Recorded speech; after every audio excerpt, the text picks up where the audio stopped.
pranams unto the lotus feet of my beloved Gurudev, Nitya Lila Pravishta Om Astottarasara Shishimad, Srila Bhaktivedanta Narayan Goswami Maharaj. And I'm offering the same again millions and millions of times unto the lotus feet of my most beloved Nitya Lila Pravishta Om Astottarasara Shishimad, Srila Bhaktivedanta Swami Srila Prabhupada. And also unto the lotus feet of our dear beloved Srila Bhakti Vinod Thakur Ki Jai, Namo Bhakti Vinodaya, Satchitananda Namine, Gauda Shakti, Swarupaya, Rupanuga Varayate. And unto all our illustrious Rupanuga Guru Vargya, and all the Vaishnava and Vaishnavi devotees of the Lord, my Dandavat pranams to everybody. So, continuing our study of this immaculate scripture, and we're up to the last 4 shlokas here in the Falshruti. And it's just remarkable. Each time we chant them and say, then fresher and fresher. This is an indication of this absolute transcendental scripture, when it's fresh at every moment, just like Krishna himself, Naveen Krishna, he's ever fresh. So this Jaiva Dharma is ever fresh.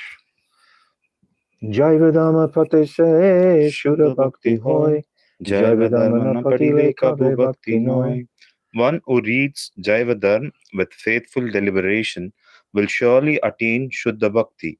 But one who does not read Jaiva Dharma can never attain Bhakti. So there's reading and there's reading.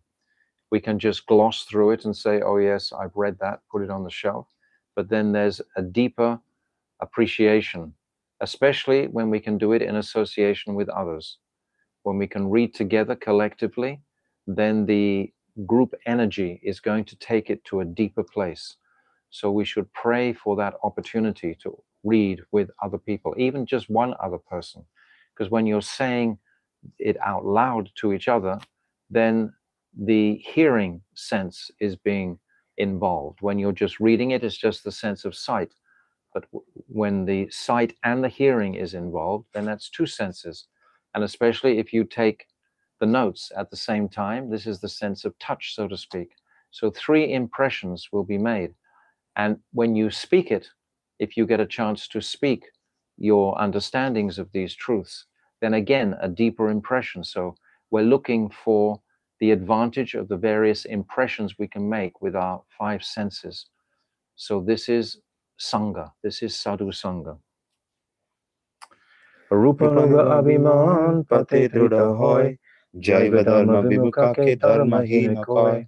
Faithfully reading Jaiva Dharma will surely strengthen one's Abhiman as Rupanuga, follower of Sri Rupa Goswami. One who is averse to reading Jaiva Dharma is certainly devoid of religious principles. So this is interesting. Every time I read it, I see it's practically a repetition of the previous verse. He's saying one who does not read Jaiva Dharma can never attain bhakti. One who is averse to reading Jaiva Dharma is certainly devoid of religious principles. Really, very little difference. But Bhaktivinoda Thakur is being emphatic, and he wants to encourage those people who are in any sort of doubt that yes, this is an absolutely pure scripture, and he wants to encourage. And especially here, he's saying, will surely strengthen one's abhiman as a Rupanuga, follower of Rupa. This is confirmation of this book contains the condensed teachings of Chaitanya Mahaprabhu. Mahaprabhu was teaching in the renounced order for 24 years. In Navadvip Dham, his teachings are more like Leela, because ultimately Navadvip Dham is superior to Puri Dham. Navadvip Dham is non-different to Vrindavan Dham. Puri Dham is the same as Dwarka. It's actually Aishwarya Dham. Nevertheless, Mahaprabhu gave so many instructions in Puri, because in Puri, Mahaprabhu was immersed in a mood of vipralamba, of separation. But in Navadvip, he was immersed in a mood of milan, of sambhog, of meeting.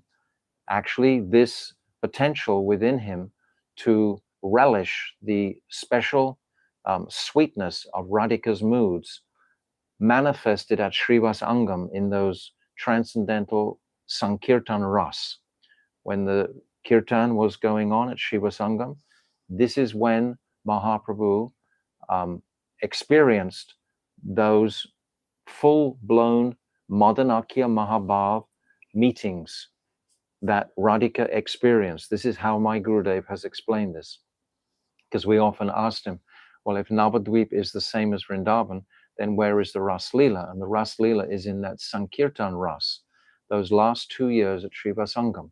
So in those, like that Satpaharya, those 21-hour kirtan that was taking place in Shiva Sangam. So those moods that were exhibited by Mahaprabhu, extreme humility, which is the symptom of extreme prem. Mahaprabhu would be in one point acting like the Supreme Lord. He would be sitting on the altar there. He'd taken off he had the shelagrams on his lap, and he was in his Godhead, so to speak. But then a moment later, he was trying to take the dust from all the Vaishnavas. So he was going into these extreme, humble conditions of mind. And this is the nature of this Madanakya Mahabhav. But my Gurudev has, Madanakya Mahabhav is not just Mahabhav, because Krishna experienced himself Mahabhav in Vrindavan. All of those gopis and Krishna all experienced Mahabhav, but those higher gopis, they experienced Rudha Mahabhav, and then the highest Adiruddha Mahabhav. So Krishna didn't experience these moods when all of the sattvika bhavs are in a full blazing fashion, in a full blazing exhibition mood.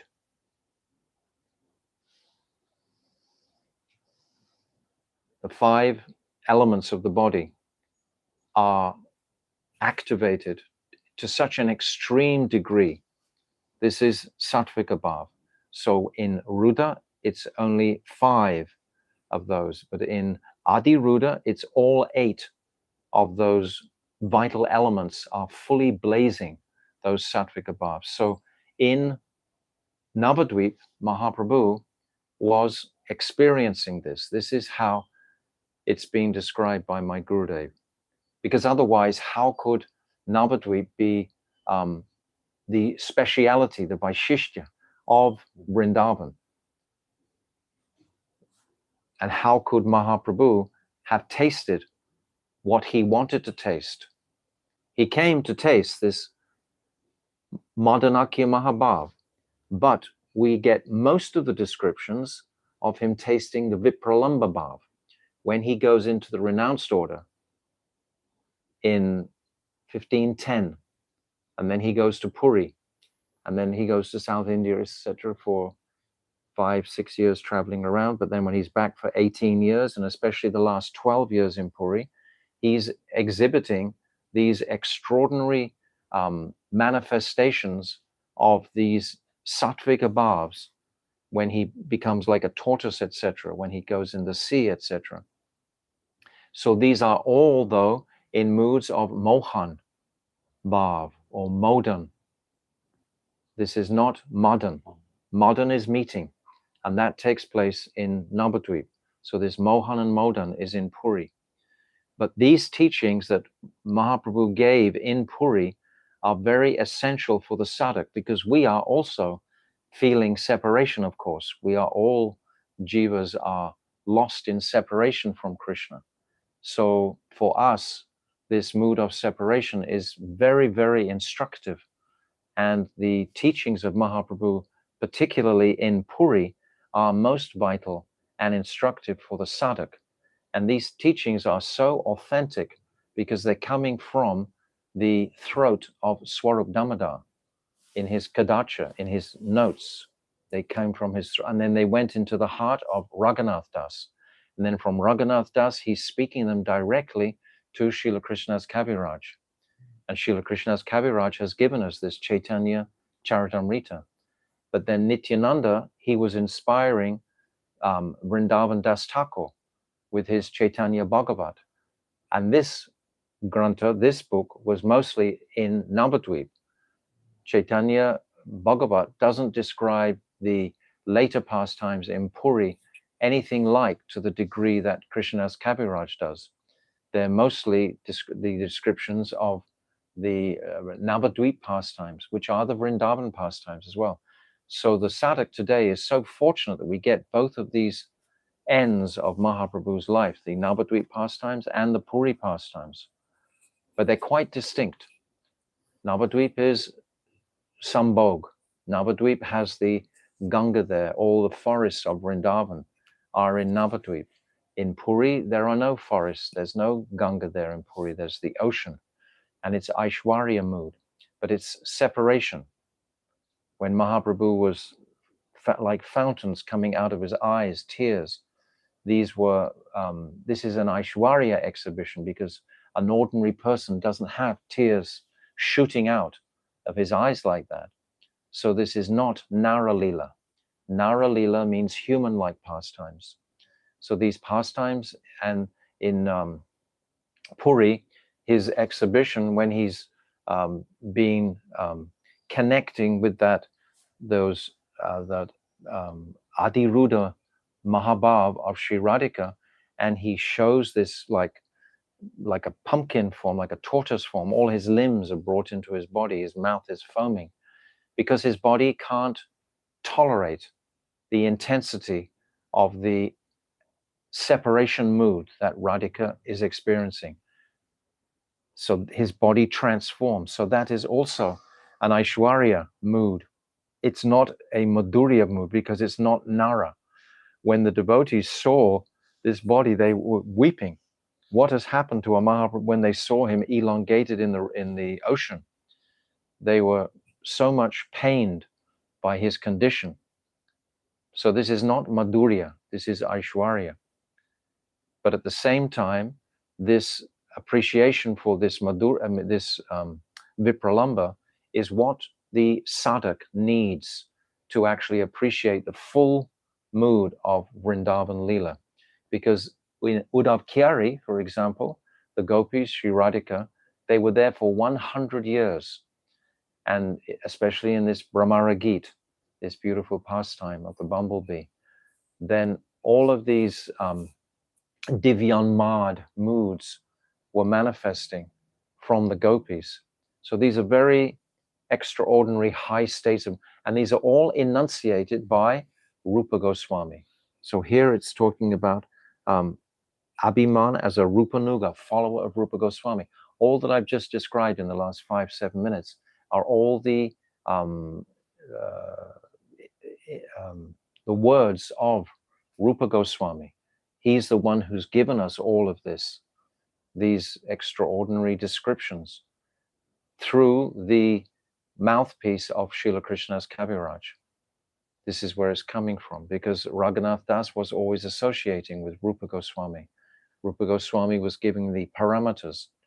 When we look in Rupa Goswami's Vidagdha Madhav, for example, or Lalit Madhav, or Bhakti Rasamrita Sindhu, or Ujjvala Nilmani, all of these truths that are being described, we can see it clearly there.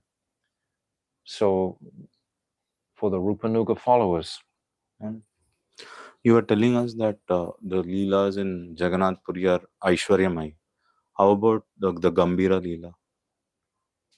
Yes, that's all. That's everything. But the devotees were not necessarily, the close, intimate devotees were not necessarily seeing that like Aishwarya. They would see it more like Vrindavan Leela. But of course, Gambhira Leela is fully in Puri. Gambhira isn't anywhere else. No, Gambhira is just the place where Mahaprabhu stayed. No, whatever was happening there with Mahaprabhu, is it Madhuryamai Leela or Aishwaryamai? With his associates, you mean with Ramananda Rai And and Lalita Sakhi, the two together. So they were churning the Madhurya pastimes, but the exhibition of that would manifest for the other devotees was an Aishwarya mood. But the actual content was Vipralamba, was separation mood. It was not the Sambhog mood of Navadvip. So in that Vipralamba mood, that is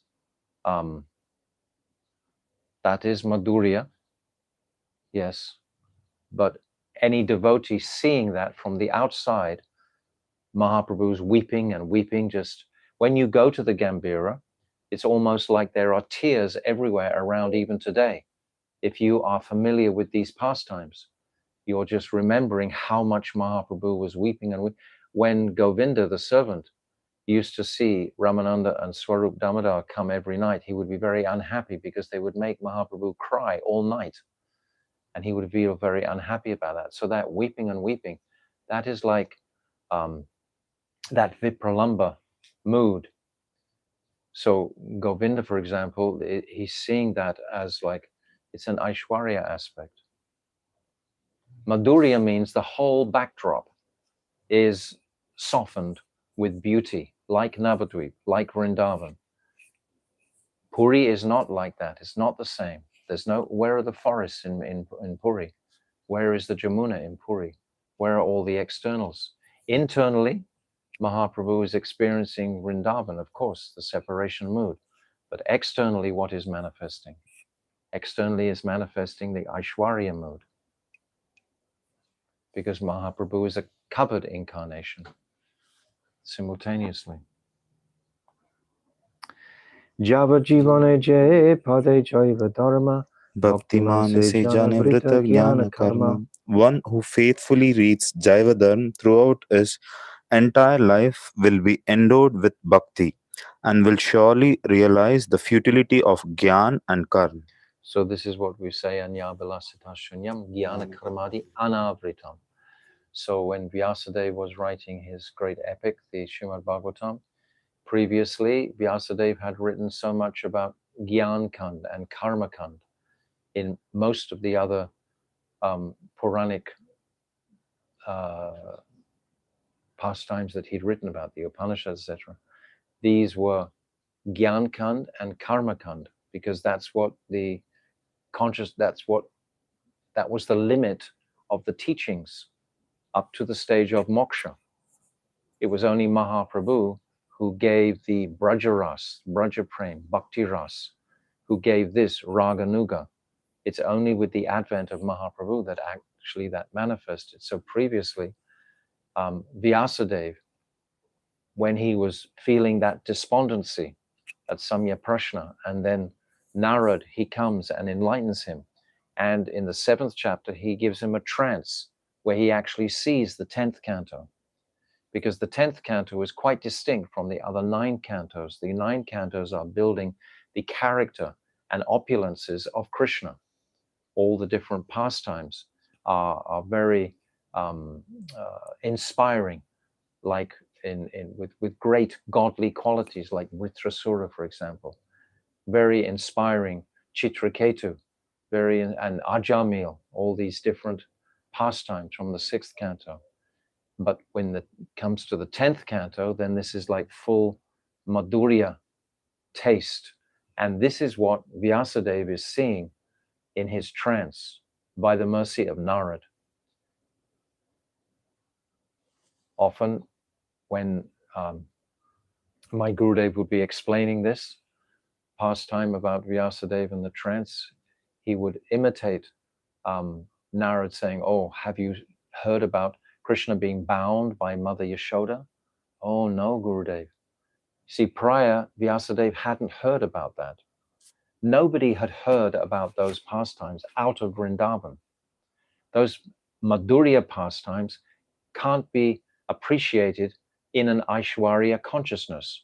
Queen Kunti, she heard about it from the flower sellers, but she couldn't believe in it. And it's described in the 8th chapter, she becomes bewildered when she hears that Krishna has been bound by Mother Yashoda. She can't, her mind can't grapple with it, because she is absolutely convinced, as is Uddhav, that Krishna is the Supreme Personality of Godhead. That impression can't be broken in the Aishwarya conception. So the Madhurya can't manifest in there. So for us today, our fortune is so extreme that we have had the mercy of Mahaprabhu to take us into this Madhurya realm. This is extraordinary. I don't think sometimes the devotees appreciate sufficiently just how fortunate we are in the time of history. We know that Krishna appears once in the day of Lord Brahma, and he is that Leela Purushottam. He's come to perform his own Leelas and taste the sweetness, the pleasure, the vilas of his Leelas. But who understood them at the time? Only the gopis, really. Not even Mother Yashoda knew what Krishna was doing at night. Just between Krishna and the gopis. But then through the 5,000 years that followed after Krishna, there was a current of bhakti that was held initially by the Alvars of South India, and then Lord Buddha advented, and then Sakya Singha Buddha, then Sankaracharya, etc., then the Ramanuja, Madhvacharya, Vishnu Swami, then Nimbaditya, the different sampradayas, but none of them were talking about directly Krishna's pastimes, because they hadn't had the mercy of Mahaprabhu. Jaidev Goswami describes something, but he couldn't even write that verse, Smaragarala Kandanam, Mama Sirasi Mandanam, Dehi Padapalavamadharam. He couldn't write that himself. Krishna had to come and write it. So I've talked these things many times. So yes, the futility of Gyan and Karma. Krishna Ranamala Seva Labi Senara Seva Sukhi Madnara Sada Krishna Para.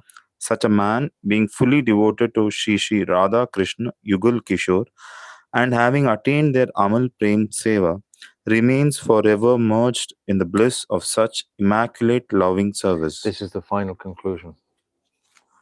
Yes.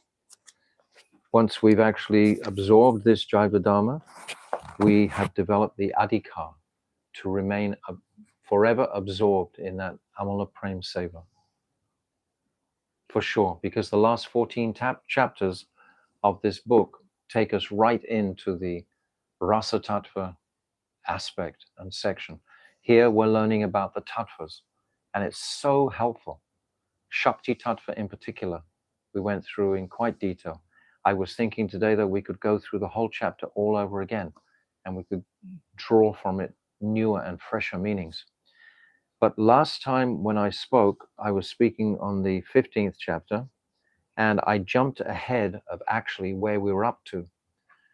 By mistake, I'd actually read forward myself, and I'd put my marker in the place where I'd reached. So I took it from there. I missed a couple of pages, so I'm going to go back now to page 346.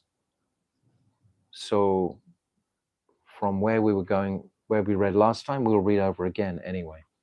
We'll just go through again. It's always helpful to refresh.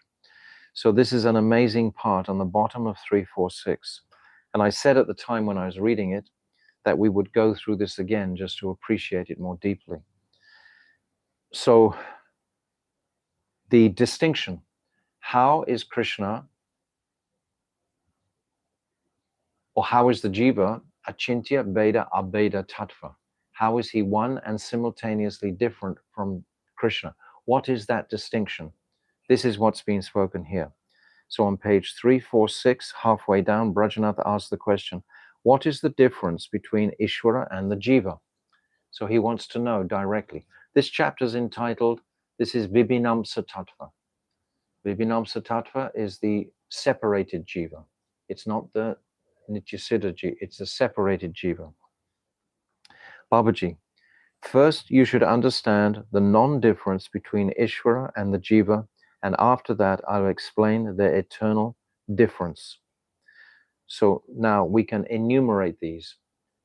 Actually, we have a thread called Jaiva Dharma, and one of the devotees has put up a list of all these very clearly. And if you want that list, you should have it, because it's very, very helpful. There's 9 of these aspects that are the same in Krishna and the same in the Jiva. So we should understand this. Otherwise, how can we understand the similarity? First, we have to understand the difference, the non-difference, and then we understand the difference. Ishvara is the embodiment of knowledge, Gyan Swarup, the knower, Nata Swarup, one who considers or reflects, Manta Swarup, and the enjoyer, Bhaktri Swarup. He is self-effulgent, Swaprakash, and he also illuminates others, Paraprakash. He has his own desires, Ichamai, and he is the knower of all, Ketra Gyan. The Jiva too is the form of knowledge, the knower and the enjoyer. He too is self-effulgent and he illuminates others, and he too has desires and is the knower of his own field, Ketra Gyan. From this perspective, there is no difference between them. Understand that? There's no difference between them. We have self-illumination. If you're a clairvoyant, you can see people's auras, etc. You can make someone very radiant by making them happy, for example. You can empower someone in that way by your own energy. And we have our own desires. We have our own sense to enjoy. We can have that ability. And we have knowledge. Krishna has knowledge. So what is there is no difference in one sense. The distinction is that we are anuchit and Krishna is vibhuchit. However, Ishvara is omnipotent, and by dint of this omnipotence, he is the basis of all these qualities, which are present in him in full. These qualities are also present in the atomic jiva, but only to a minute degree. So important to appreciate that point. That we do have these divine qualities within us in potential to a very small degree. And by the mercy of our parampara and by the mercy of Guru, then these qualities can develop to becoming so much fuller. We can never, of course, be as full as Krishna, but like the cowherd boys, for example, they can defeat Krishna in fighting and so on. They wrestle together. So they have these qualities to a much greater degree. We read in the 13th chapter, they have these qualities to a great degree, but they can never eclipse Krishna, of course, but it's just an appreciation of our jivaras, of where we are in relationship to Krishna. These qualities are also present in the atomic jiva, but only to a minute degree. Thus, the nature and form of Ishvara and the jiva are eternally different from each other, because one is complete and the other is minute. This is the real principal distinction. And at the same time, there is a lack of distinction between Ishvara and the jiva because of the similarity between their qualities. So it's both at the same time. So this is inconceivable. It's called achintya beta tattva. It's inconceivable to us to have two things simultaneously, like walking and being stationary simultaneously. It's achintya. It's astonishing. Ishvara is the Lord of Swarup Shakti, Jiva Shakti, and Maya Shakti, because of the completeness of the internal potency, Atma Shakti. Shakti is his maidservant, and he is the Lord of Shakti, who is activated by his desire. This is the Swarup of Ishvara. We read in the last chapter how Brajanath, he asked the question, well, if Shakti Tattva encompasses everything, Krishna's form, Krishna's qualities, Krishna's Dharma, Krishna's nature, etc., is all manifested by Shakti, then where is Krishna himself? And it's described in that previous chapter. Krishna has these two essential qualities. He has free will, that's Ichamai, Swa Ichamai, and he has independence. This is Swa Icha Mayata. He has Swatantra. Swatantra is free will. No, is free will. Swa Ichamai is free will, and Swatantra is freedom. So he has these two qualities. This means he's completely independent. And this is quite simple to understand with an example of the sun, for example. The sun planet is producing the heat from the sun. The heat is the same as the Shakti. The heat is coming from the sun planet. So it's like it's energy. But the sun planet is producing that heat. But the sun planet itself is separate from the heat. But the sun planet itself is the independent entity that is producing it. The heat is totally dependent on the sun. The Shakti is utterly dependent on the Shaktiman. But the Shaktiman has this independence and free will, this nature. So that is the distinction between Shakti and Shaktiman. So this is describing here, though the qualities of Ishvara are present in the Jiva to a minute degree, the Jiva is nonetheless under the control of Shakti. We're not under the control of Krishna in a sense, it's under the control of his energy. Vibhinamsa Tattva. This is like we are Jiva Shakti. We are Shakti. The word Maya has been used in Das Mula not only to indicate material Maya, but also to indicate Swarup Shakti. Mayita Ananya Iti Maya Maya. Maya is that which things can be measured. Maya is that by which things can be measured. The word Maya refers to the Shakti that illuminates Krishna's identity. This is what Shakti does in all the three worlds. Ishvara is the Lord of Swarup Shakti, Jiva Shakti, and Maya Shakti because of the completeness of the internal potency Atma Shakti. What is this Atma Shakti? Atma Shakti is Krishna. He's manifesting that aspect. Just a second. Ishvara is the Lord of Swarup Shakti, Jiva Shakti, and Maya Shakti because of the completeness of the internal potency. Just a second. I'm just trying to catch up where you are. Oh, you've gone back to the second paragraph. Okay. Oh, we were ahead. We've gone through. His design. Just looking for that. The Lord of Swarup Shakti, Jiva Shakti, and Maya Shakti. Because of this part you're reading again? Yeah. Okay. Because of the completeness of the internal potency. Atma Shakti. Atma Shakti is Swarup Shakti. Is Swarup Shakti. Okay. That is Atma Shakti. Ishwara is the Lord of Swarup Shakti, Jiva Shakti, and Maya Shakti because of the completeness of the internal potency. But if it is Swarup Shakti, it's already mentioned here, and it's given a different name here, Atma Shakti. Atma Shakti and Swarup Shakti, internal potency, I think they're interchangeable. That's my understanding. If somebody wants to correct me, they can. I don't know beyond that. Completeness of the internal potency, Atma Shakti. Atma Shakti is like the completeness. It's referencing the completeness. Swarup Shakti is also the completeness. So it's like an interchangeable word. It's like Chit Shakti we have and Sangvit Shakti. They're actually two words for the same thing.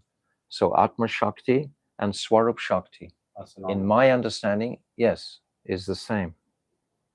Shakti is his maidservant, and he is the Lord of Shakti, who is activated by his desire. So I mentioned that part about the previous chapter in connection with this one, activated by his desire. It's the desire of Krishna with his own independence that activates the Shakti. Krishna has independent nature. The Shakti doesn't have independent nature. The Shakti Tattva is totally dependent on Krishna, on the sun, so to speak. The heat is dependent on the sun completely, the Shakti Tattva. This is also discussed in the previous chapter. This is going back to Shakti Tattva, because also Brajanath asked then, what is the nature of Shakti Tattva? And the answer is given that Shakti Tattva is totally submissive to Shaktiman. completely submissive in every way, because the Shaktiman is the origin of the energy and is independent and has free will. Okay? We have to read it many times. These truths are not just going to happen like that. These truths are prompting us, I was saying in Puri many times, they raise our consciousnesses just entertaining these conceptions. And then when we meditate on them through the day, we take our Harinam, and gradually, these understandings or appreciations become deeper and deeper through time. These are eternal truths that we're talking about. And they're all achintya. We can't understand anything that is eternal even. We're talking about eternal cosmic shaktis, etc. What experience have we had of that? Nothing. So, but we're trying to get some kind of appreciation for Krishna's separate nature to Shakti nature. These two distinctions. It's very, very beautiful. So definitely Atma Shakti and Swarup Shakti I find synonymous. Shakti is his maidservant. Yes, this energy of Krishna, Shakti, is Krishna's maidservant. That's nature. And he is the Lord of Shakti. In Atma Tattva, in Rasa Tattva, that Shakti takes the higher position because she controls Krishna by love. It always comes down to this consideration of love at the very end. If we're trying to grapple with these topics, I've said many times, don't try and understand them. Try and listen attentively and submissively and appreciate them. This is the most we can do. If someone thinks they understand this, well, good luck to them. Then they lose that astonishing quality. If you think you understand it, then it's no longer astonishing, is it? This is always astonishing. That mood of achintya bhav, who is activated by his desire. This is Krishna's desire. This is the Swarup of Ishvara. Yes, he is the one who is independent. Though the qualities of Ishvara are present in the jivas to a minute degree, the jiva is nonetheless under the control of Shakti. So we are under the control of Shakti. It's going to say further on, the only way to reach Ishvara is through Shakti. We can only understand Krishna through the mercy of Shakti. And the mercy of Shakti is represented in the Guru Parampara. In our lineage coming down, they are all Shakti Tattva. So coming through there, that is manifesting. The word Maya has been used in Das Mula not only to indicate material Maya, but also to indicate Swarup Shakti. Mayate Ananya iti Maya. Maya is that by which things can be measured. That's a very interesting conception. Anything that you can measure, you can put time into it, because time doesn't exist outside of this material manifestation. There's no such thing as time. Is only agitated when the glance from Mahavishnu impregnates Durgama with the jiva and time. So the jiva and time are agitating the three modes of material nature. But something that is beyond time and space, that's beyond Maya. So Maya is only operating in this world. The word Maya refers to the Shakti that illuminates Krishna's identity in all the three worlds, namely the Chit Jagat, Achit Jagat, and Jiva Jagat. I'll read that again. The word Maya, that means illusory energy, refers to the Shakti that illuminates Krishna's identity in all the three worlds, namely the Chit Jagat, Achit Jagat, and Jiv Jagat.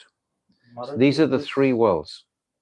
I suppose this word Maya is not illusion, because it's even in Chit Jagat, Krishna is being, because in Chit Jagat there is Yoga Maya.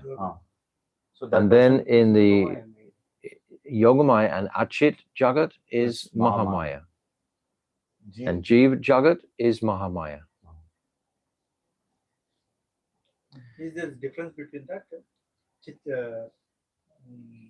Jiv Jagat and Chit Jagat? Chit Jagat is that spiritual Yes. world completely. Achit Jagat. Yes. And Chit means fully spiritual. Jagat means the world, Jad. worlds, not Jad. Jad is dead, dull energy. Achit Jagat is Jagat Huh. with a jug, not, I thought you said Jad. No. Chit Jagat Achit. and Achit Jagat is the opposite. That is Mahamaya and one is Yogamaya. So the distinction between Yogamaya operates in the Chit Jagat. Yogamaya operates in Goloka Vrindavan. Yogamaya operates in Dwarka, in all the transcendental worlds. There is Subhadra, for example, in Dwarka and Mathura. This is a representation of Yogamaya, fulfilling Krishna's desires in the spiritual world. And the Mahamaya is fulfilling Krishna's desires in this world in the sense of restricting the jivas who are not ready to actually return back to the spiritual world. Maharaj, here the word Maya has been used in Darshan not only to indicate material Maya, but also to indicate Swarup Shakti. Yes, so Swarup Shakti means Yogamaya. Okay, my doubt is here they're saying Niyate Anya Iti Maya. Maya is that which by which things can be measured. Right? That's the Maya that is in the material world.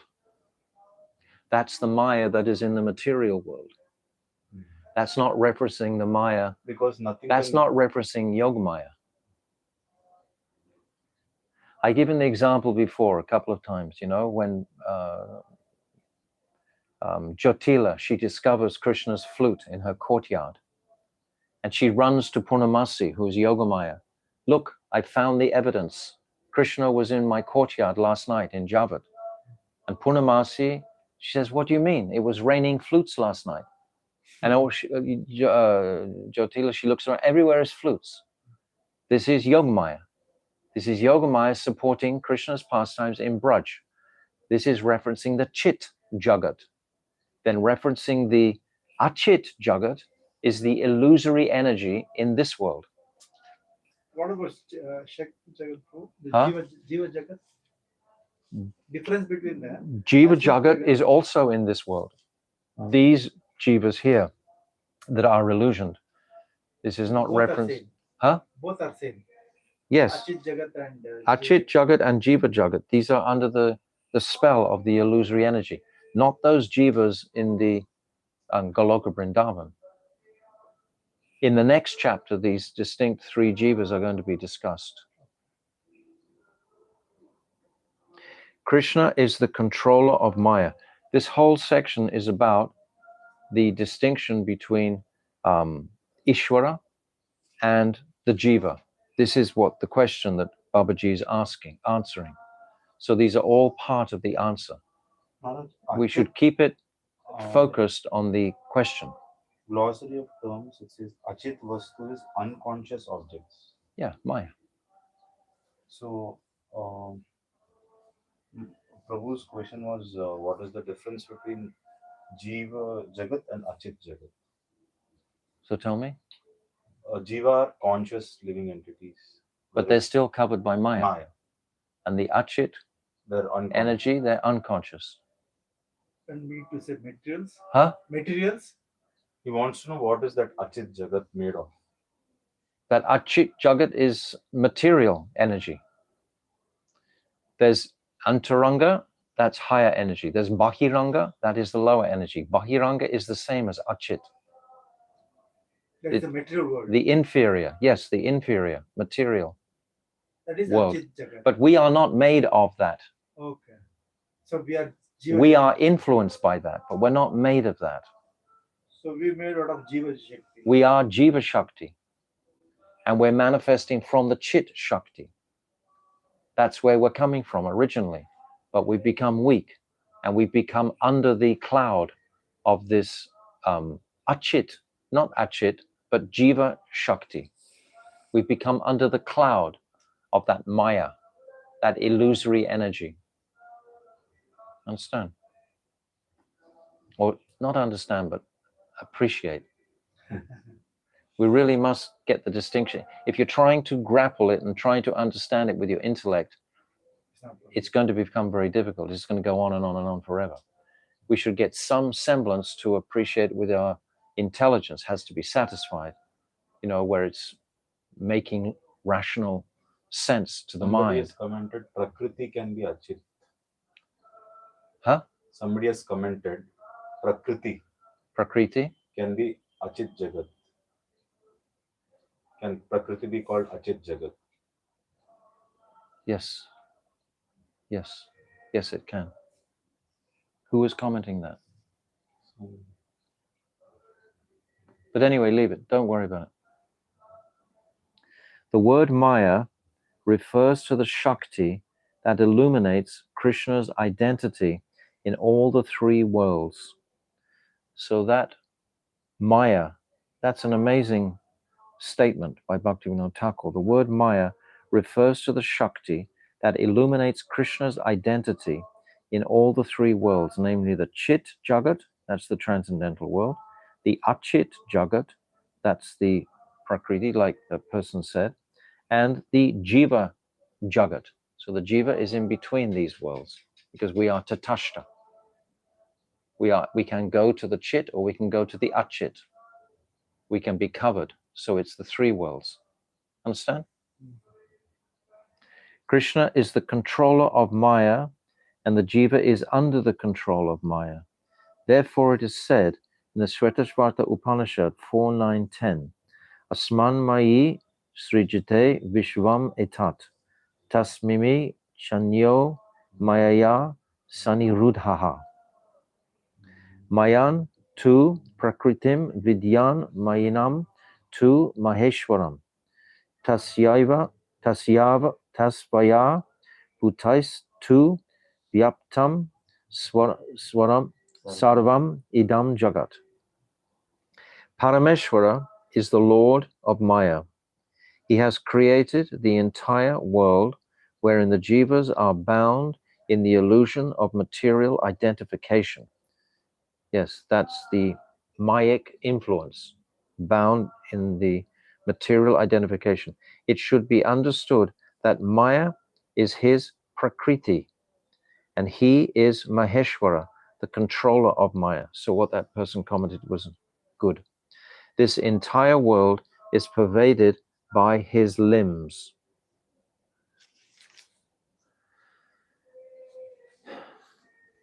I get the right page. In this mantra, the word Mayi is used to indicate Krishna, the controller of Maya, and Prakriti is used to indicate the complete Shakti. His great qualities and nature are the special characteristics of Ishvara. Yes, we're still in the same question. Brajanath is asking the distinction between the Jiva and Krishna. This is the whole question. This is the whole thread here. Keep that question in mind and then it'll understand more easily. And his great qualities and nature are the special characteristics of Ishvara. They are not present in the Jiva, and he cannot attain them, even after liberation. The Jivas can never attain those same qualities as Ishvara. It is stated in Brahma Sutra 4.4.17, Jagat Vyapara Rajam Prakaranam Asan Ahit Atvat. The creation, maintenance, and control of the entire transcendental and inert world is the work of Brahm only, and no one else.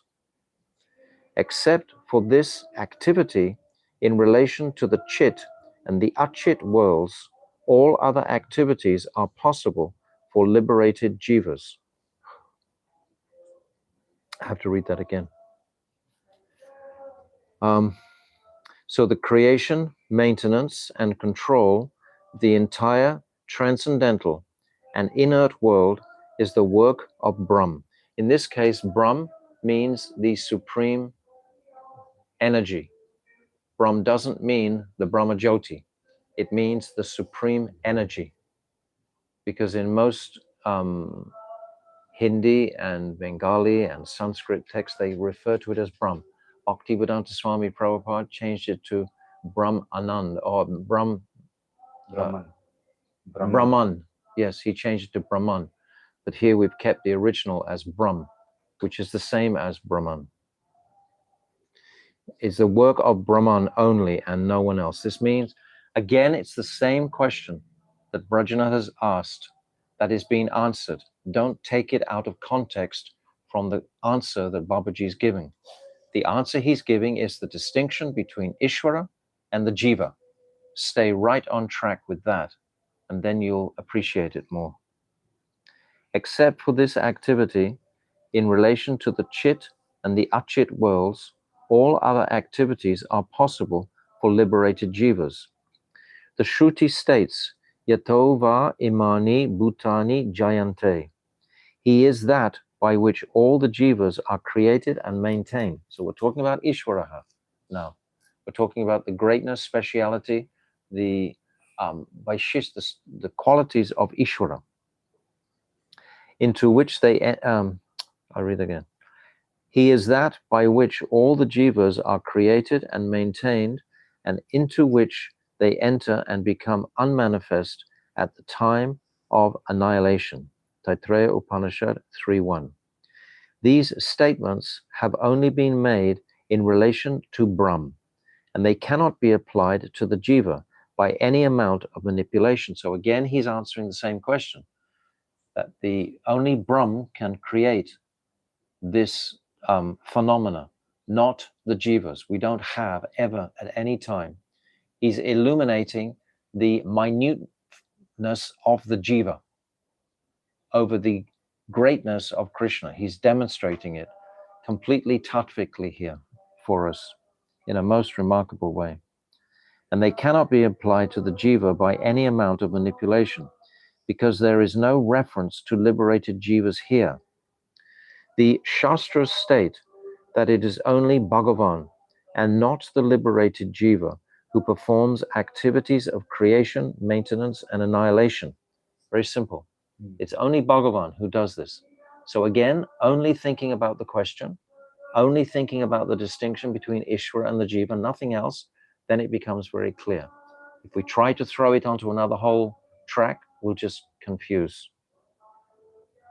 One may suppose that the jiva can also perform these activities, but this gives rise to the philosophy of many Ishwaras, Bahu Ishwara dosh, which is defective. Therefore, the correct Siddhanta is that the jiva is not qualified for the above-mentioned activities even when liberated. So there's absolute distinction. This, first of all, he enumerated the non-difference. We read that paragraph at the beginning. Bhakta Swarup, Nata Swarup, Gyan Swarup, etc. These. And now he is emphasizing the absolute distinction. That's what these last 3 or 4 paragraphs have opened out. This is the topic. This is what they're saying. If we take it and to try to put it into something else, we won't understand it. But just keep on the question. This establishes the eternal difference between the jiva and Ishvara, and all learned people support this. So Bhaktivinoda Thakur is making a point here. This is called Siddhanta. Bhaktivinoda Thakur is so well read. In Puri, for example, there's so many libraries, and Bhaktivinoda Thakur, he studied there the works of Jiva Goswami, etc., and all the scriptures. And he's so erudite personality, knowing Sanskrit, Hindi, Bengali, Farsi, etc., all these different languages, he could access the truths. So when Bhaktivinoda Thakur is saying this, all learned people support this. Bhaktivinoda Thakur would sit in the most esteemed assemblies and with all the highest thinkers of the time. This difference is not imaginary, but eternal. So we've just discussed these eternal differences between Jiva and Krishna. It does not disappear in any state of the jiva. The jiva can never become God. Always this Mayavad philosophy is running strongly. The jivas came into this world because they wanted to be like God. We see the biggest demons today are trying to control the weather, etc., trying to control, all mankind, the globe, trying to be like God. Why do you need God? I can do just as good as that. They actually are that much illusioned. But this is the greatest illusion too. It's called Ahango Parsika, that they actually try to take the place of Krishna himself. So Bhaktivinoda Thakur is going to great Siddhantic, Tattvic explanations to explain why this can never be so. Consequently, the statement that the jiva is an eternal servant of Krishna should be accepted as a fundamental statement, Mahavakya. Wow. I think Bhaktivinoda Thakur really has excelled in that explanation there. It's just incredible. It's phenomenal. I can't say that I understand it, but I'm beginning to appreciate it. Maharaj, the jivas mentioned here is Vibhinamsha, just the Vibhinamsha. He's referring to the only the Vibhinamsha. There's only Vibhinamsas. What about the? Then they're all Vibhinamsas. They're all Sorry, they're not Swaamsa. The Swaamsas are avatars.